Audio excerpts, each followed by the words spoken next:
Hi everyone, welcome to Honey Drops Tarot. This is a reading for the sign of Sagittarius, Sun, Moon, Rising, or Venus. Sagittarius, thank you so much for being here. Thank you for all of your likes, shares, and subscribes. I truly appreciate it. Just a quick note, I will never reach out to you to solicit for private readings. Don't fall for any scammers. I do offer private readings, but if you'd like to sign up for one, the information about that can be found in the About section of my YouTube page, along with a place to donate. So thank you so much in advance. Sagittarius, I had to do a little bit of a meditation before your reading, which I don't often do. Sometimes I can just jump right into the reading, no problem. But for some reason with your reading, Spirit told me that I had to quiet my mind for a few moments. So I did that to be refreshed and ready for whatever is about to unfold in this reading.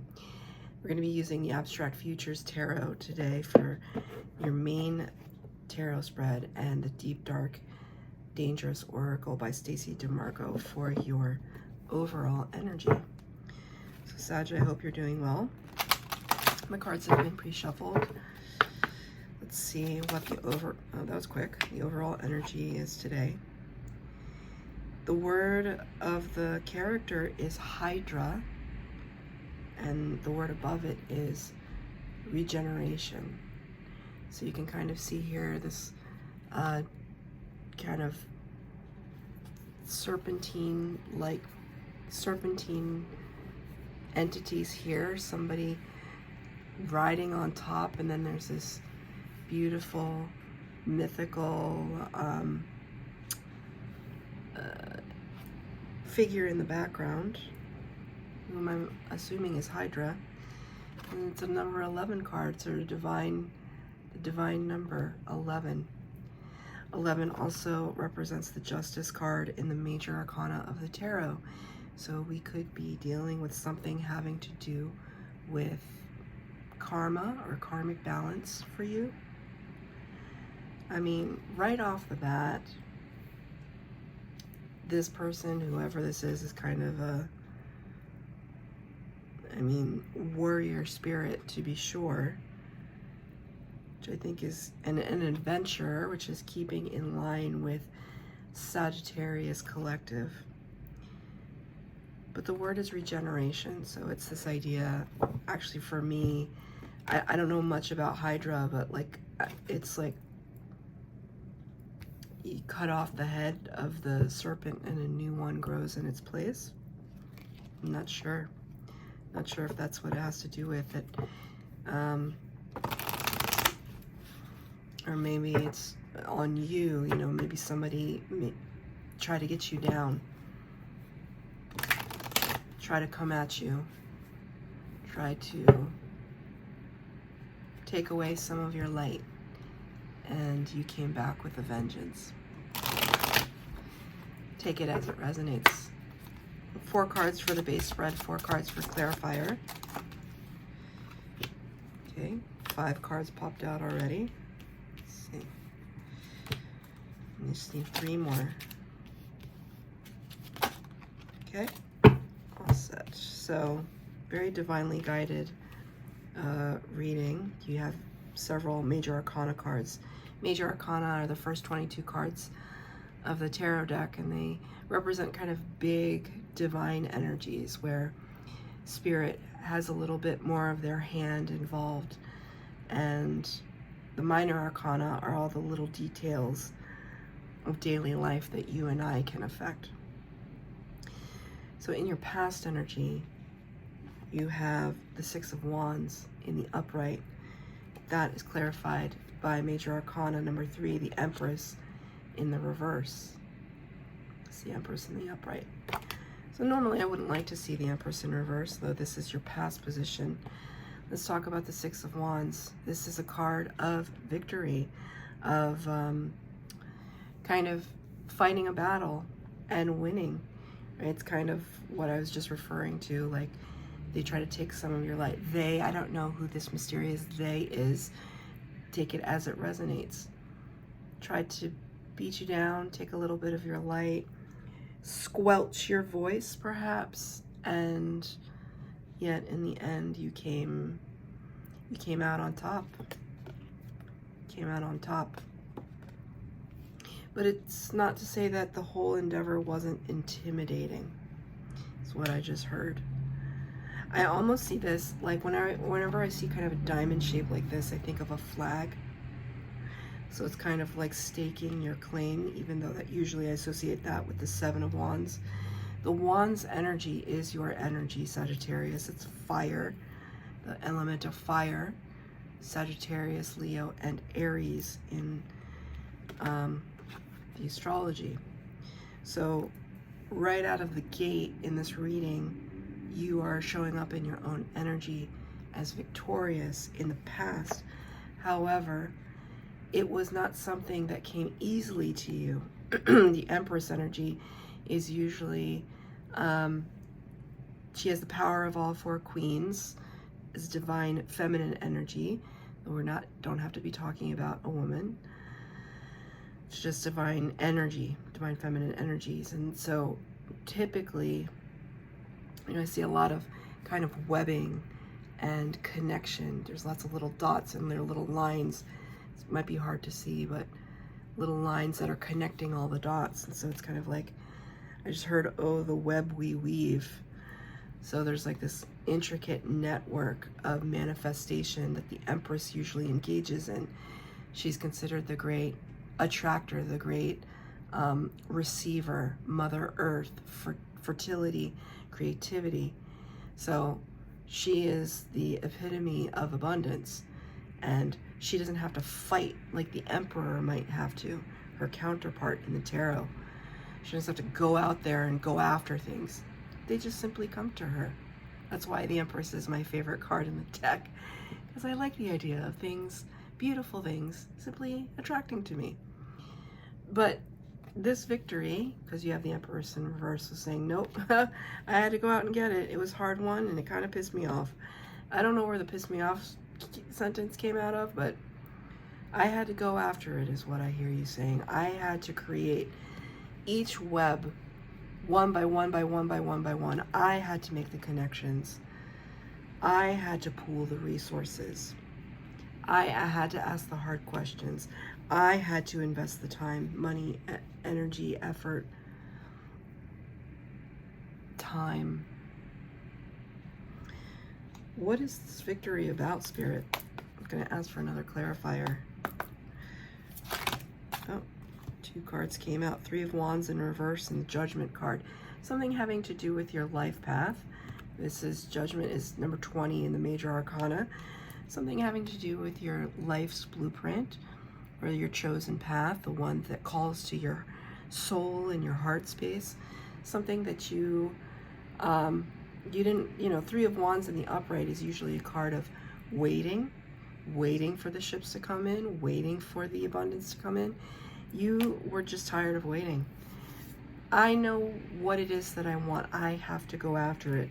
It's now kind of confirmed with all these three cards. I had to go after it. So thank you so much. I'm going to take my bow. I'm going to receive all the accolades.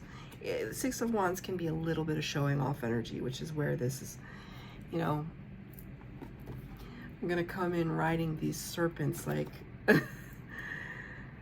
like a bat out of hell is what I just heard. And I'm going to show everybody what I'm made of. Why is there so much having to prove yourself though, Sag? What's that about? In the present energy, you got the King of Cups, which is really beautiful. King of Cups is Scorpio energy, and it represents somebody who is very well aware of the depth of their emotions. I see a lot of water represented, water splashing up. It's raining outside. There's a lot of water energy. So, you may be feeling connected to your, the unconscious realms, the psychic realms. Water can sometimes represents the flow of psychic energy. The King of Cups really, really understands that. The power of that flow, the power of that energy and the emotional investment behind it, and is not the kind of character that would wear their heart on their sleeve, is how I refer to it. Queen of Cups, the King's counterpart. The Queen of Cups would be a little bit more openly emotional with others, very loving, very giving. But the King kind of keeps it under wraps, and that's okay. He's still very, very supportive, divine, masculine entity. But it's clarified here by the Five of Swords in the reverse. So kind of like saying, you know, I see this, anytime I see this card, I love this card, actually. I'm not a big fan of the fives as fives, and kind of numerologically speaking. Fives represent strife, they represent conflict. I hear the sirens. Every time I hear sirens, it's kind of like when you say a prayer for whomever they're going for. But it's emergency, right? Sorry, Sag. It's part of your reading, so I'm going to keep it. So, typically the Five of Swords in the upright is, you know, people duking it out, needing to one-up each other, needing to be the best, maybe playing a little dirty, maybe a little bit of backstabbing, maybe a little bit of just unsightliness in behavior. But this card is in the reverse. Kind of like saying, you know, I no longer, you know, whereas this past energy, you may have had to kind of fight really hard to get that victory hard won. In the present energy, you're just like, you know what, I'm not interested in the fight anymore. Like I've gained a lot of wisdom in my life, and I know that I don't need to prove myself so hard, because I'm at this place of emotional maturity with myself first and foremost. So that's kind of a really great energy, actually. There's a lot of insight that I see here. But why do we have to be so emotionally mature, Spirit? What's going on that would require us to be emotionally mature? Because even though the Five is in reverse, right, suggesting the one-upsmanship, the winning at all costs energy, and you may not be in that energy anymore, but it's still in your present tense, you know. It's almost like an echo or an after effect of something. So what is that referring to? Okay, it could be a work situation. Eight of Pentacles talks about heavy investment in something, heavy investment of time and resources, the diligence of you know, I almost see this as, you know, this person that's carrying the pentacles and trying to turns one into something else that is a little bit more complex and refined. So this is a card representing hard work, but it could also represent actual work. So there could be a work situation, take it as it resonates. Could be a work situation or something that you've invested a lot of time into, where in the past you might have had to just really prove yourself, and now you're just like, nope, I know what my value is, I know what my worth is, I know what I contribute to this company, organization, group of people, friendship circle, to our family, etc., etc. There's a self-assurance here that I actually didn't feel in the last reading I did, which was Aries.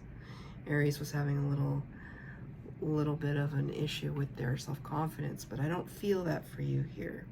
Not entirely. There's some hiccups along the way, right? Because, you know, what would life be without a little hiccup every once in a while where we're, you know, our metal is being tested. I mean, if there's anything that's being tested here, it's metal, right? But it's like there's like a rebirth happening for you, because the card is regeneration. There's a, you know, I hear that song that I can't stand, that I get knocked down but I get up again, you're never going to bring me down. That song, I hate that song.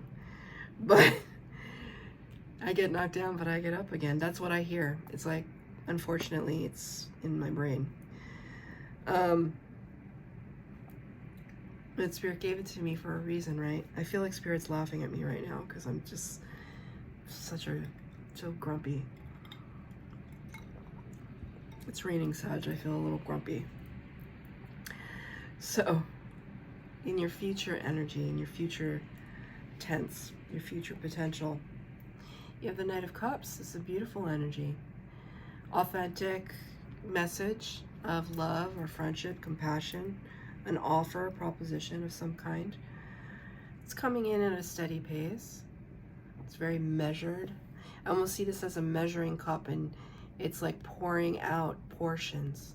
I don't know what that's about. You could be a chef, a baker. You could just be into cooking. I don't know. You could be a chemist. There's something about measuring, portioning out something.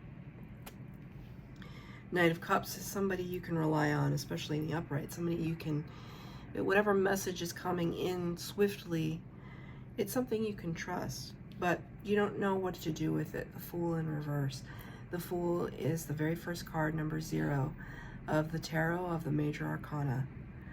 The Fool talks about taking the leap of faith, right? You can see this object here. Kind of looks like a spaceship, right? And this looks like the tower that it's connected to, and we're blasting off to the moon, and we're just teetering off. We're about to take off, but it's in reverse.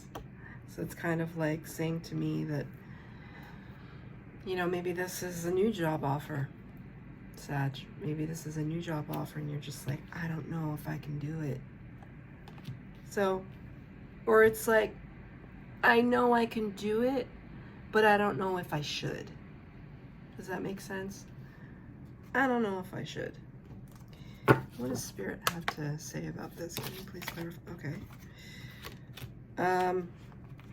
Well, you got the Sun, and you got the 9 of Wands. Sun is the best card in the deck. 9 of Wands talks about a wounded warrior living to fight another day. If this was like a job situation, you could be tired, like super tired right now, not knowing if you had the energy to take that leap of faith. But the Sun card would suggest to me, go for it. Go for it. I mean, you make your own decisions, right, about what you want to do. But this is a card of prosperity, illumination, clarity, a clear path guiding the way. A projection of positivity here. You know, isn't it funny how in the Fool card I said we're getting ready to blast off to the moon or whatever? Well, look at this over here. It's like the same, right? It's the same. It shows up in the Sun card. So there's no bones about the Sun card. The Sun card is the best card in the deck because it's life-giving force. We would not exist on this planet without the Sun. These facts, you know. So you put the Sun in any scenario, and things are going to grow. But you're tired, that's for sure. I see the exhaustion. You've had to hold up the wands all these many months or many years. I mean, if you were constantly fighting battles like this, I could understand why you would be tired. It's kind of like, how much longer is the journey for me? How much longer do I have to keep it up? Because I don't know if I have the stamina to do it. But it's almost like with the regeneration, with the word regeneration, it's like Spirit is saying, you have the strength to keep going, but you're not going, it's not going to look the way that it did in the past. that all of your energy and experience and memories and trials and tribulations, successes and failures are going to inform a kind of rebirth for you. Because your advice from Spirit, you got the Death card in reverse, and the Eight of Swords, which is anxiety energy.